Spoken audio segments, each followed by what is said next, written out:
All right. What is happening, YouTube, my peeps? So, been working a lot here on the new Xtra cab, and I've actually got 2 trail runs in on it this weekend.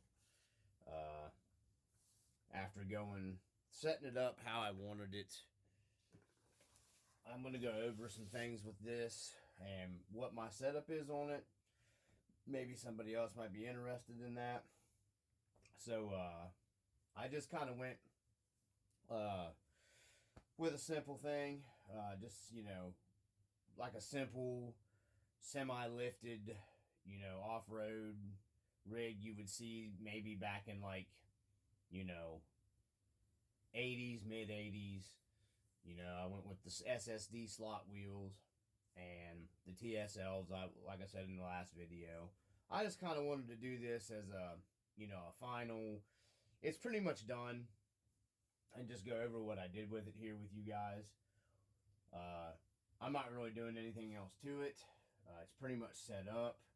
I did order the taller shock hoops for the front to get me my little bit of more travel out of it. I've got the leaf spring set where I want this thing.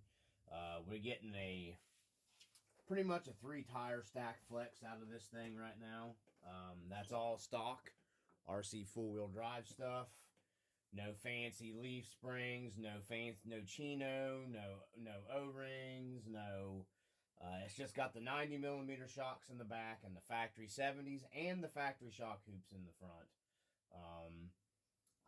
And everything is sitting flat down there on this one. I just basically did the leaf springs like I did with my yellow cream colored whatever 4Runner. These are not the super soft red leaves or nothing. They're just how I have went over before in the past with my leaf springs. How I kind of take a little bit of spring tension out of them. Can't really see. I don't need any more suspension travel than that right there. That's more than enough for me. So we'll go ahead and drop this down. And then in the front, you pretty much got the same thing. So there you go, sitting flat down. 3-tire stack in the front. There you go. I don't necessarily need any more than that for scale trailing. Really a whole lot of anything. Once I get the taller shock hoops on the front of it, it will drop this down and it will let it come up to about here. So I'll probably get, a little more travel out of it. But, I'm happy. It performed today. This truck went out and just absolutely killed it. Even loaded down with my ATV in the back and stuff. This thing really, with the leaf spring setup how I have it, which is basically almost like a droop setup for leaves. That's basically what I did with it. So that's the suspension out of the way. Let's take our dudes here out of the back. They're going to go with us on a scale adventure tomorrow. Finally got them cleaned up. Still ain't got the TF3 clean, but got some scale stuff in the back. I've got mounted to the back. Some of it's loose, some of it's mounted. Might lose some of it here. So we're just going to start with the performance modifications of the truck. And there goes the scale shit. Bauhaus skid plate is what I'm running on this. I have an A&M one here. I like the Bauhaus setup a lot better. Just because I like the plastic, it slides over rocks better. The metal digs in on the A&M part. I like the carrier. You can keep the carrier back here. You don't get a big stupid long dry shaft going back. I like the Bauhaus carrier, so I got the carrier here on this. You see, I did the cherry bomb exhaust mod here on the back of this one. I stole the exhaust off of the TF3 since it's retired, and I figured it was fitting to put it over on the here. Put a hitch in the back so I can do some pulling if I want to do some pulling. Took it out today on some pretty rougher, harder spots, and it never hit down and caused me any trouble, so I'll be okay. Kept the stock drive shafts because, well, the TF3 I've beat the immortal piss out of, and I've never broke a drive shaft. Eventually, I may put a set of Boom Racing drive shafts in this truck. That's just an area I very rarely have ever broken a drive shaft. So, if I break one, I'll upgrade them, or I'll get the cheap RC Boys drive shafts off of Amazon. I did upgrade the shaft here, the input, and I did videos on this. And my buddy, I got to thank him. He sent me the link for these originally. This is just the little 47 to, I think, 57 millimeter front drive shaft for the, I'm not sure what they're for. On Amazon, I've got links and other videos on my Marlin video, but I'll go ahead and put a link for these. I'm going to buy 2 or 3 more so I don't run out of them. Let's see what else we got here. Like I said, I switched out the... Lost my sand ladders and my doggy. We went ahead and did the... Well, I might be able to see it better this direction. I don't even know if the camera will pick it up. And, of course, I'm losing my fishing poles here, my scale fishing poles. We got a pew-pew rack I told you I was going to do in the back. And then I just hand painted up this little rifle in the back.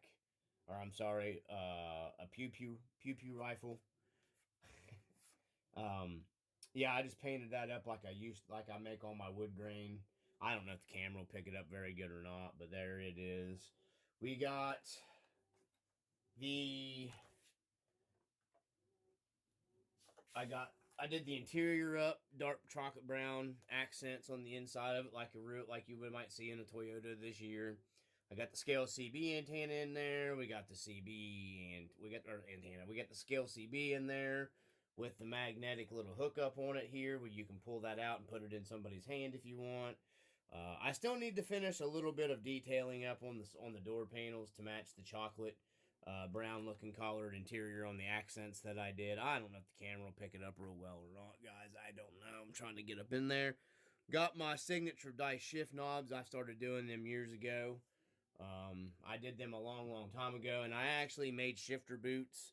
Took the factory boots and drilled them out and ran actually shifters down inside, so they're an actual shifter boot now.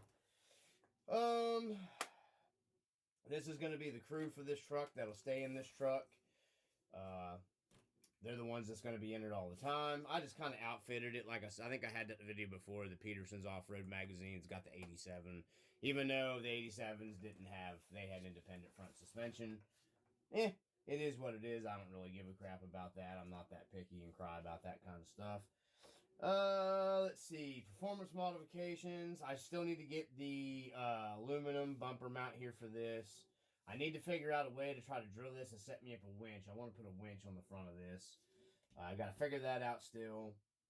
But I took this thing out and ran it twice. I'm going to hopefully go tomorrow and get some scale videos for the channel put up of it with my buddy. We're going to go out and try to get some scaling footage. The weather's supposed to be better. I had this thing set up in 2 different configurations. These tires by far have been... Performance-wise, they are great. I had these in there, and on these are the factory Toyota 6-lug, like, you know, your factory stamped Toyota steel wheel. I had these on here these are the original Marty Goodyear tires. These things performed awesome today, guys. These tires are no joke. They go really well for an RTR, and they looked good on there.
Okay, so I just stopped it there, like I said, to add those little video together there for the what it looked like on the white wheels.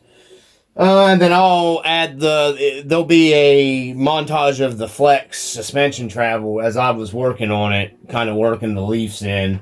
Keeping the shocks that come with this thing, because they're basically like the Marlin shocks. They're just yellow instead of the white. They perform fine. There's no inner springs in them. It doesn't matter. They're not really doing anything. I put grease in these to slow my wheel hop down so I don't get wheel hop as bad, because the long wheelbase trucks get wheel hop a lot worse. It seems like to me personally. But all of mine have. And then my buddy's truck does as well. I got to move him down there. I got to pull his arm down to the shifter. I rolled this thing over pretty good today. Had the quad and all that stuff in the back of this thing. Ejected my stuff out. I got one scratch across the top right here. Everything else polished out of it pretty good. And I've got one scratch back here, which I got this truck to run. So, it'll start patinaing up, and then I'll add my rust to places when it starts patinaing up real bad. We got the inner fenders in it finally. We're going to go over a few things about the inner fenders that comes with this kit. I'm going to be ordering the inner fenders off of that come with these. Rc4wd drive offers those. I'm ordering the same inner fender kit for my Marty truck, because I'm going to get my buddy to drive one of these, and then I'm going to drive the Marty truck once I get the Marty truck back together all the way, and go out and do videos with the 2 Xtra cabs, unless he ends up getting an Xtra cab. But I just want to take the Marty truck out and drive it as well. I really love these Xtra cab Toyotas. The 4Runner and these Xtra cabs are my favorite RC4-wheel drives on this platform that I like. I mean, the K10s are nice too, but with the opening doors and stuff and the tailgates and everything, I love the opening doors and all that stuff. It just adds to the scale of the vehicle, and I just love these Toyotas anyways. I mean, I want to get another one of these later down the road, and I want to do a small block Chevy build one with the R4 transmission.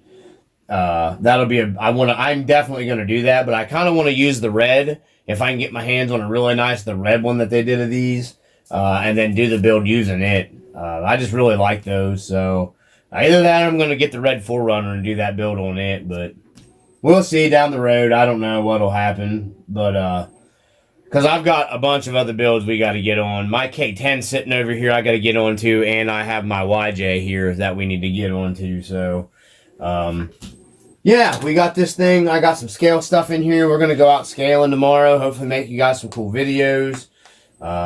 Picked up more subscribers. I want to say thanks for you guys that are subscribing to the channel. I really do appreciate it. I just don't say that. I mean, your guys' time is, everyone's time is precious that you spend watching the videos and stuff. I appreciate you guys. That dog is going to forever stay in this truck. This dog is the identical twin to my brother's dog that just passed away not very long ago. His name was Jack. I'm going to be dedicating the first video of the trail on this is Ride with Jack. That's what it's going to be called. Because that was a really, that was a big family pet for my brother and all of us, really. If you watch some of my old fish scale videos, that dog used to chase my fish scales all around the field and stuff. He loved those. He just loved to chase them. He liked them. Not because they made him mad. He just enjoyed them. So, gonna dedicate the next video trail ride to him. I know it might sound stupid to some people, but I'm sentimental about some things, so that's just how I am. Let's see. I'm really happy with this truck. RC4-wheel drive knocked it out of the park, guys. I can't say enough about that. RC4-wheel drive knocked this thing totally out of the park with the XVDs. I personally feel once you lower this down, like I did here, the stock wheels and tires look fantastic on this. They look right with it lowered down, and it's a free mod lowering it down. Not that you have to pay any money to do that, to lower it down to a proper ride height, what that truck should be.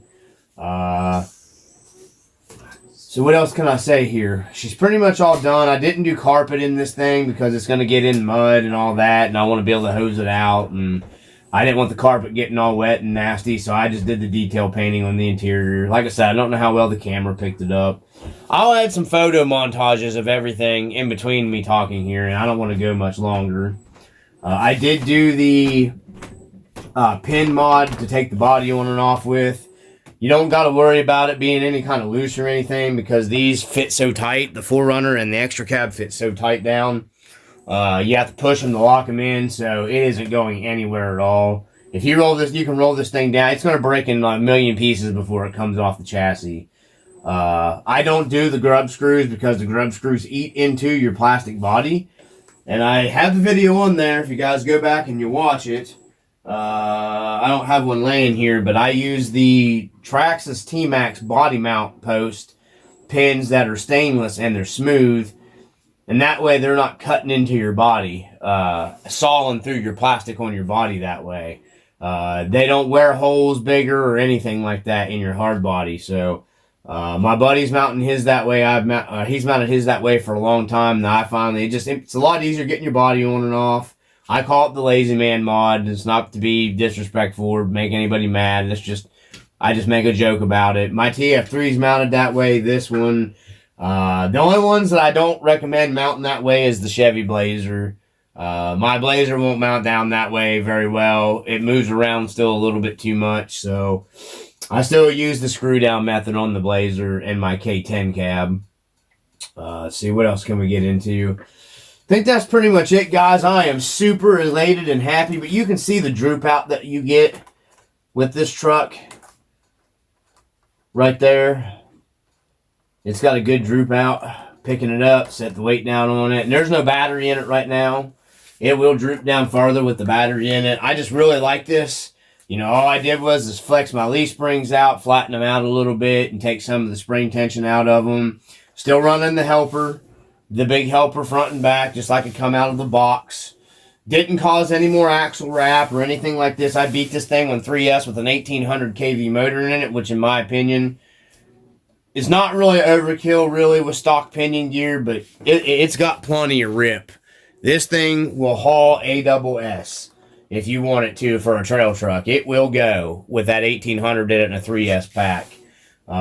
Really don't need the 2300s for me. I mean, if you know, I think a lot of guys put them 2300s in them and they overpower them because they don't cut the power back on them and they go 100% on them, and that's what's snapping stuff. You know, it's a scale truck, not a TRX4. You know, they're supposed to be meant to be take your time and enjoy them.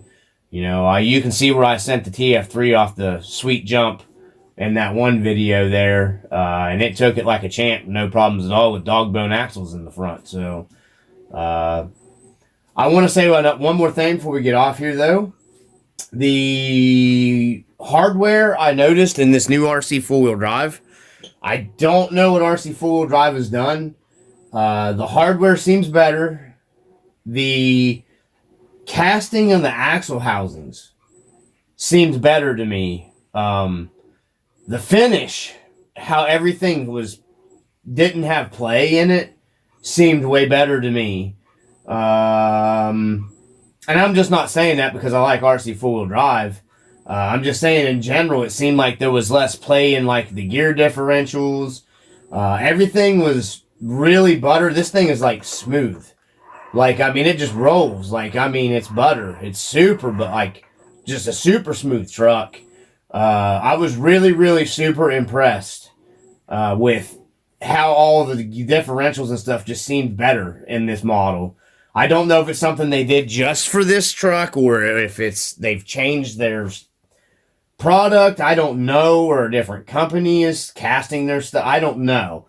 But everything does legitimately seem to be just a better quality for some reason. I don't know. And I've had a lot of Toyota RC 4-wheel drive differentials apart and been into plenty of them. So this one was just like spot on right out of the box, perfect for me. So some of them, I mean, I've never really had to shim too many of mine unless they got a lot of miles on them. My TF3 is getting to the point where it needs shim now, where it's got tons and tons of miles on it, but it had a little bit of slop in it brand new. Same way with one of my other trucks had the Marlin had a little bit of play in it. but not terrible where it needed shimmed. But this thing was just like bang, spot on, perfect butter. So I just wanted to throw that out there as well too, because you don't hear too many people actually giving them props for. I'm pretty sure they've done something different. The only other thing I'm looking to add to this, if anybody out there can 3D print them or know what I'm talking about and has one or whatever, I would buy it. I'm looking for the old school 80s Bugman. There used to be a Bugman that went on the bug shields back in the 80s on these trucks. My brother had one on his S10. He had a hot pink one. I'd like to have a yellow Bugman to slide down over my bug shield and glue down to it. That would complete the 80s look on this truck for me. That's one thing that I really would love to have is a little Bugman. If you guys look him up, you'll see what I'm talking about. He was just a little guy with a big nose that hung over your bug shield, and I'd like to have one of those. Any of my subscribers or anybody that actually watches this video and takes the time to listen to it, I mean, I'd appreciate it if you could give me a link to one of them. I seen them on some pages on Facebook a long time ago, but seen like one person do it, and I just been looking for one. It'd be nice to have one. That, like I said, that would complete my setup with this truck. The only thing else that's going to be changed on it is I got to add lights, LEDs to the fog lights. I'm not going to go ahead and change the light kit out on this to a Power Shift RC. I'm happy. It's not period correct lighting, but I'm going to leave it just because it's a nice simple light kit and everything's tucked away and I actually kind of like it. So I'm going to go ahead and leave it as it is. I think that's pretty much it, guys. I didn't, like I said, I went with one of the guys. I took the idea from him when the KISS system, keep it simple, stupid. I didn't want to go too crazy with it. I kind of went a little too far even for a truck that I'm going to beat on. So, because, when you start beating on them harder, stuff starts breaking off of them. So, but that's what I built this one for. So, it's taking the place of my hardcore trail rig, which is sitting over here still covered in mud. But anyways, I think that's it from the RC Dungeon. Like I said, I'll include the montage of the suspension travel and all that stuff. And, I'll make a little montage of that and put in this video for you guys to see. And I'm going to try to get this video posted up tonight. This is late Sunday night for me. And I don't want to get this video any longer, guys. So from the RC Dungeon, I appreciate everybody that's liked and subscribed. And I super appreciate it when you guys drop comments down below. If you guys have any questions, you want to see something else, you got to hit me up and you got to mention it in the comments, guys, so I know. I'm going to do a comparison video between the Marty truck and this one, and I'll show you guys a lot of the differences, because I think this one is a heck of a lot more bang for the buck that you get with this new white Xtra cab compared to what you get with the Marty. So from the RC Dungeon, peace.